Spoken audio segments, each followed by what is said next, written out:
Hey, everybody, it's Steve Fretzin. Welcome back to the Be That Lawyer podcast. We are rocking and a rolling here at Be That Lawyer. This show is all about helping you to be that lawyer, confident, organized, and a skilled rainmaker. And we like to have some fun, but we also know, growing your law practice and that living your best lawyer's life is a pretty important thing. So I'm really hustling to find the best guests I can to give you guys an education on marketing, sales, time management, health and wellness, anything and everything that's going to help you to be successful and not make mistakes or as few mistakes as possible or learn from mistakes or any way we want to unravel that.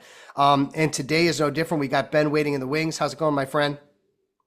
Good, Steve. Thanks for having me. Yeah, my pleasure. We're going to have some good times today. Richard Branson, you a fan of Richard Branson? I am. Okay. The guy knows what he's doing. Here's his quote, and let's do the quote of the show, and then I'd love to hear your take on it.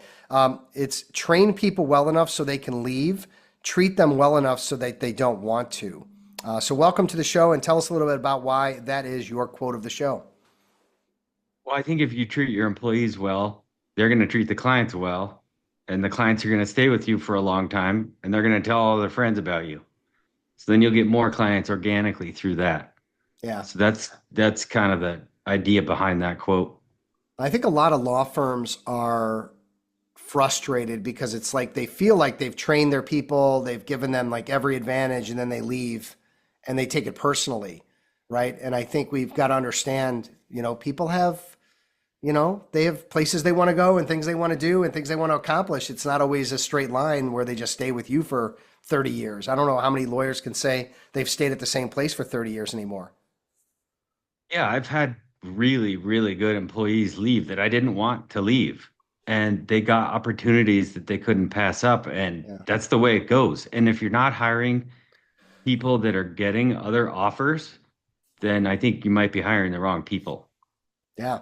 Well, and again, the other point of the quote is, treat them well enough so that they don't want to leave. And so, like, what are you doing to develop the relationship where they feel, loved and they feel cared for and they feel taken care of and they don't want to go? It's like the best job they've ever had, and it still might leave, but at least you're setting yourself up. If they do leave, maybe they'll send you work, maybe they'll send you referrals. Like the relationship doesn't end. Oh, exactly. I haven't lost any of those relationships with the good employees that left. Yeah. We're still all on very good terms, and I would hire them all back right now if they knocked on my door. Yeah, that's fantastic, man. Well, everybody, we've got Ben Walker here today. He's the CEO of Ditto Transcripts, and I would love for you to give a little background in because we're going to get pretty deep today on a particular subject that hasn't been covered on the show a lot, and so I want to just give people an idea of what you're up to. Okay. The long story short is we originally started as a medical transcription services company.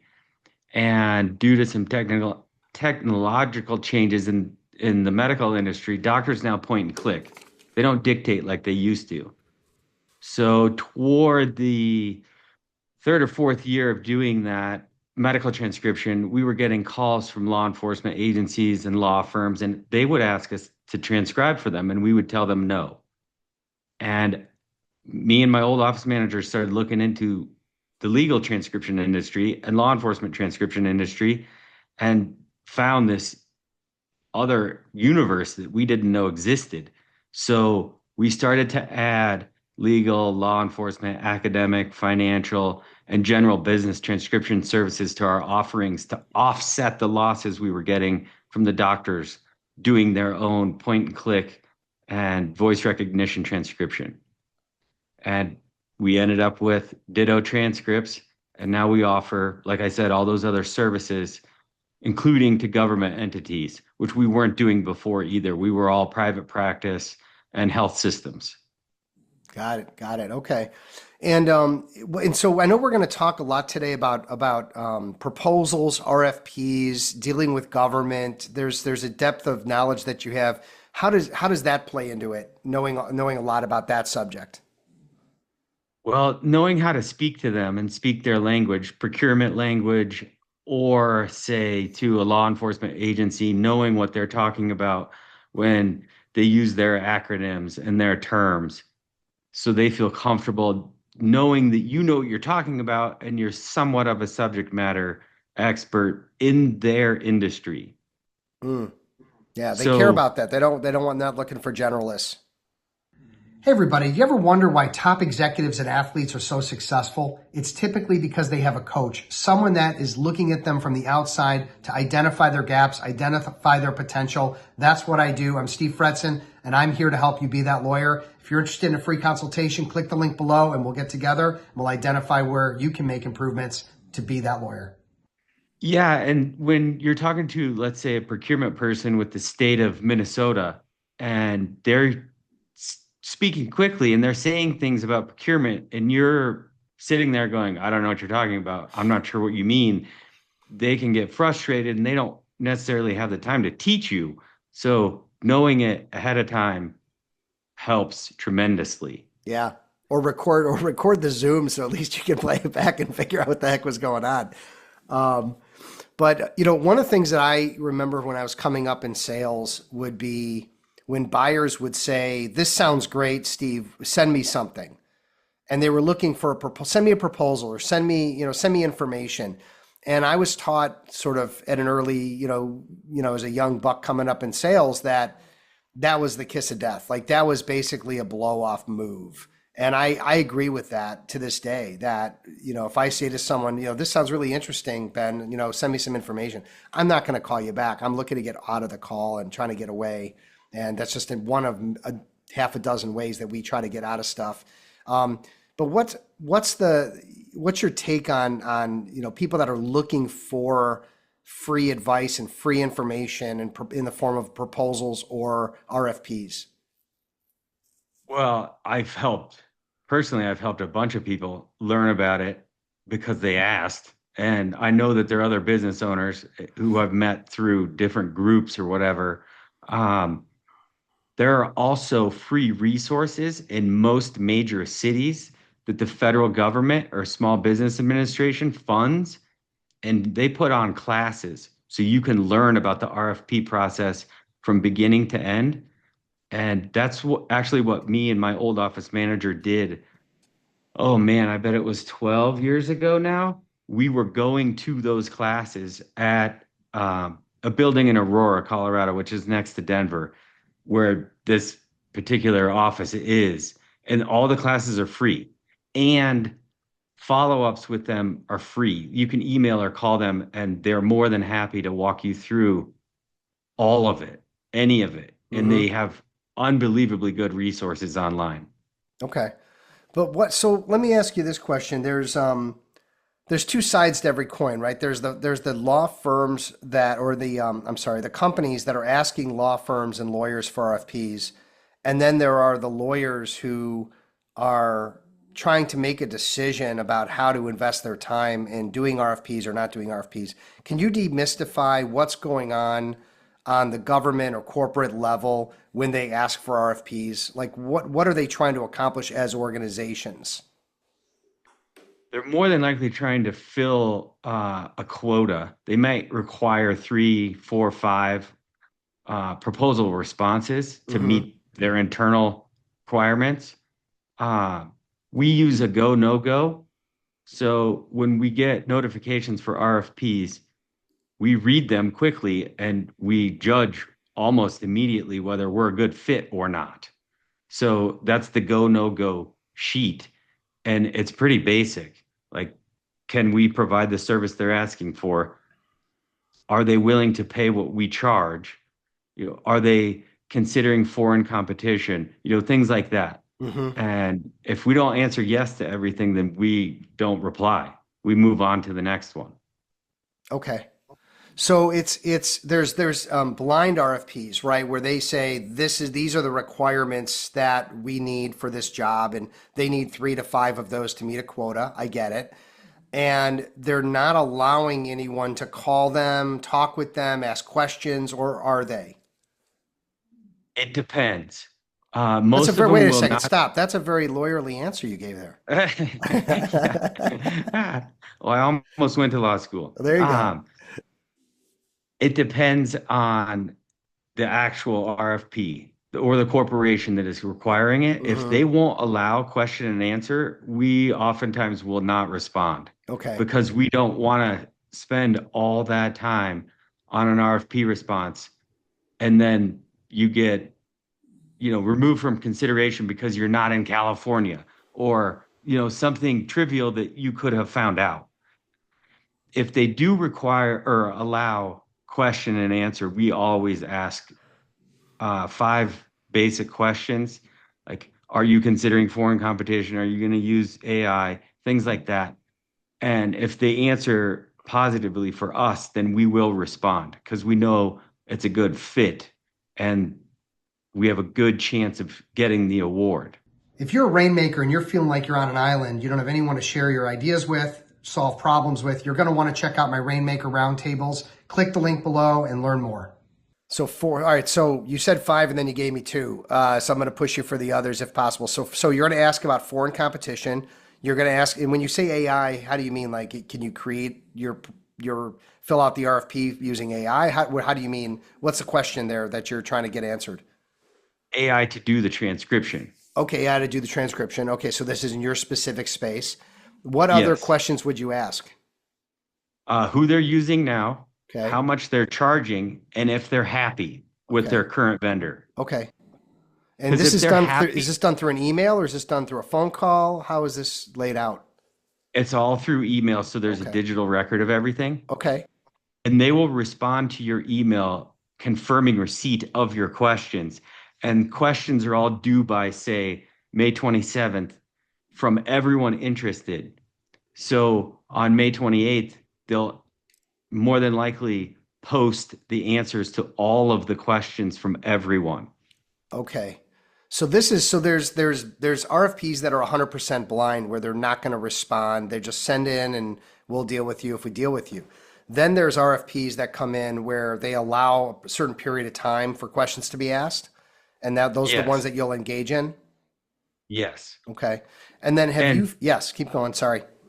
well, and I want to get back to the phone call part. They don't allow phone calls because then they have to allow phone calls from everyone. Mm, And it kind of gives you um, a chance to make a personal connection, and they don't want that. They want to be as objective as possible. So if they allow one guy to call, they have to allow every guy to call. okay. And I mean, I used to call on purpose because I tried to create rapport with them to create a good relationship. If I knew something off of LinkedIn, like we went to the same school, I would bring that up. I'd say, "Oh, I went to CSU too." And they don't want to hear that. So they want to stay as objective as possible. So they do not like it when you call. Yeah. I mean, can we say that or can you say that like flat out across the board in every situation? Or do you feel like there might be like some general counsels or some CEOs or some departments that they're like, look, if somebody's smart enough to call, good for them. You're right. The ones that really don't want it, they say do not call or we cannot take phone calls in the RFP, and it will say it up front, Okay. usually very close to the beginning. Okay. Because in legal, there's things called panels. They want to get on the panel, and there may be, again, side doors, back doors, ways around, just a blind RFP. And I think some people are smart enough to make an effort to try to build a rapport or to try to ask some questions and get more information to make their response more on target. And others are just going to send it in and pray for an outcome. Yes, and more on that is let's say we know that Minneapolis St. Paul has an RFP coming up or it's expiring and it's a 5-year-old contract and they're not happy with their current vendor. You start calling them 6 months beforehand to say, we'll help you formulate the RFP. So Hmm. you can help them word it and put things in there that are helpful to you and to your response. That is a very common thing that happens now, especially with large corporations. So you can get in before they even release the RFP to the public. Mm. And maybe you help them with language that maybe can angle towards your solution. Yes, Okay. 100%. Yeah. A little crafty. I like it. Um, so Yeah. let's turn this to government. So there's lawyers out there who, may be able or be interested or currently, kind of selling, how do you market to government entities? How do you do it, or what do you recommend others that see that as a potential direction, how they do it? We go to conferences where we know buyers are going to be. We target buyers, the people that write the checks initially, because they know whether they need what you do or not. It's and they're easier to get a hold of, and they're easier to meet at these conferences. Every state has them, every large city has them. They have procurement conferences where anyone can go, assuming you buy the ticket or pay Hmm. for a booth if you want a booth as well. But normally we would just go as an individual or a couple individuals, and like locally here in Denver, they have one once a year, and buyers from all kinds of government entities go. Schools, courthouses, the power company people, Denver Water, like they'll all be there. The transportation people, construction, so you can meet all these different buyers. And if what you do isn't needed by, say, the local transportation district, they're going to tell you. And then you know right away, like, I don't need to pursue this anymore because they don't need what I do. Got it. Got it. Okay. So then how long does it take to, give us more about how long does it take to get a government contract? How do you market to get in the door, if you're not going to these conferences? Oh, I would do it through LinkedIn for Okay. sure. Okay. They cold email does not work that well. LinkedIn works better, but it will take longer to cultivate the relationship. So try to get an inside connection so you know me and I know that government entity decision maker. You're gonna reach out to me, see if I know them, and can I get you in the door, that type of thing. Well, or directly going to them through LinkedIn, Okay. connecting to them and then sending them messages on Okay. LinkedIn. Okay. Okay. I like mine too. I like what you're saying, like just connecting with them and then sort of either making a pitch or kind of explaining what you do and why you might be valuable.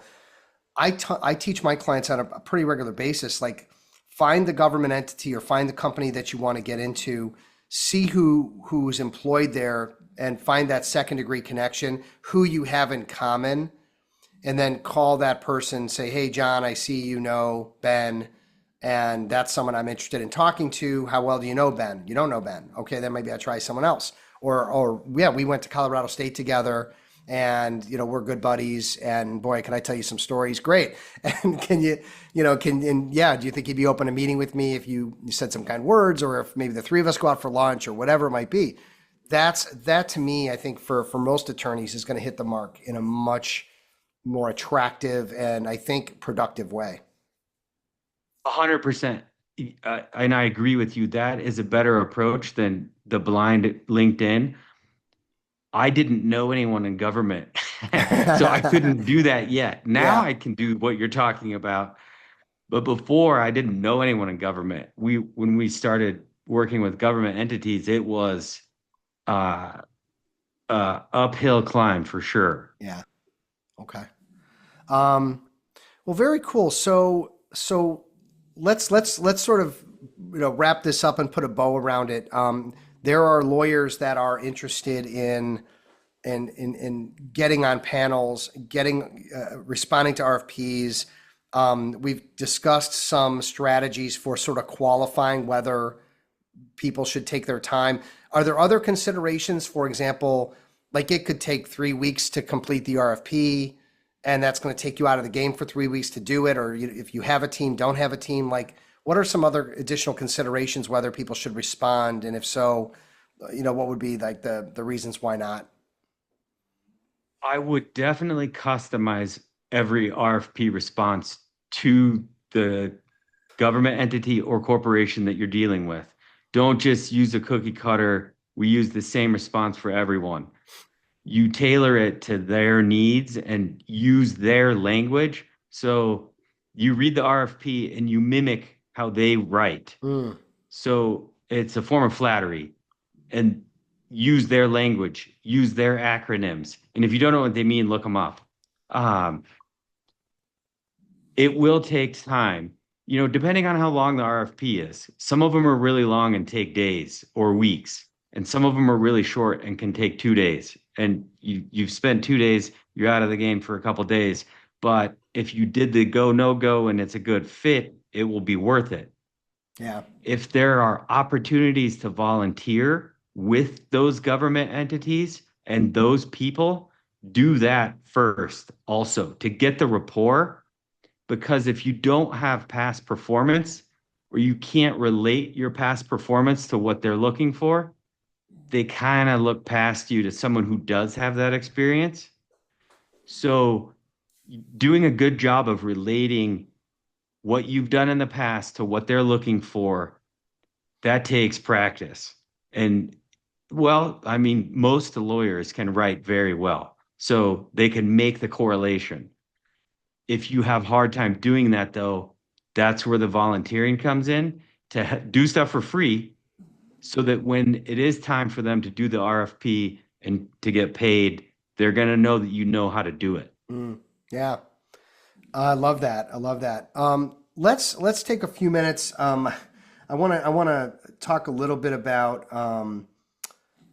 the what we call there's a newish segment called Ben's Big Mistake. It's a cute way of saying, Ben, what's something that happened in your career as a business owner that was a big mistake, but something that you learned a lesson that would be a teachable moment for folks listening. Not checking references. Okay. So we hired an SEO company. Again, this was a while ago, probably 10, 12 years ago. And they claimed all these things that I ended up finding out were very untrue. Mm, And they did some serious damage to our search engine optimization that took maybe 18 months to recover from. yeah. And had I Wow. called any of their references, I didn't even ask for references. I took their word for it. Yeah. They seem credible.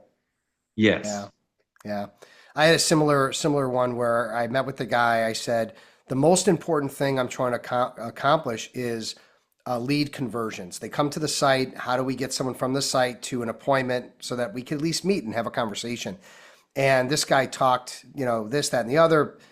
I ended up having to outsource the design because his design was terrible and unacceptable. And then when he built it, it did nothing that we'd said. So I sat at $20,000 later. I sat down with, I go, what was this supposed to accomplish? He said, convert leads. I go, what's the biggest problem with my site? He goes, it's not going to convert leads. I was like, so do I get 20 grand back? No, he's like, no. And I've never heard the guy again. Like he just drifted away into the mist, like like a villain in in a horror movie or something. Yet now I ask for three references, three Yeah, to five, and then literally call them to make yeah, sure they exist and they're not related to the person. yeah. I mean, I go so far as to actually push prospective clients of my program to audit a class to understand if that's. And I had a guy turn me down lately because the class wasn't for him. I could just see the look on his face when he was there. It wasn't for him. For 90% of the people that come, they just can't believe how great it is and how much information they're getting and how eye-opening it is. This guy, not so much. And I could see it in his look. And I was happy that he's going a different direction because that's part of what that class does is it's helping me qualify people in and out. And I provide one or two references, maybe three in some instances. But I'm being proactive, pushing that on people because they're not going to ask. But I believe it's important for them to walk in with their eyes open if they're going to engage me. Yeah, we do that too. We want to make sure it's a good fit for potential new clients because if it's not a good fit, we don't want them to be upset and Yeah. then they get mad and ask for their money back and it's not worth the time if it's not a good fit. Yeah. I made the awful, awful mistake one time. This is many years ago. I hired a woman to be our office manager. Not only did I not check references, but I didn't do a background check. And everyone loved this office manager. She was sweet as punch, sweet as pie. I even had her come over and babysit my 1 year old or 2 year old at the time. And she was great. And she brought him a little gift, and it was just so sweet and everything. And she was basically stealing from me the whole time behind the scenes. And I remember I called my credit card company and I was like, "Hey, I want to get my points redeemed." And they're like, "You have."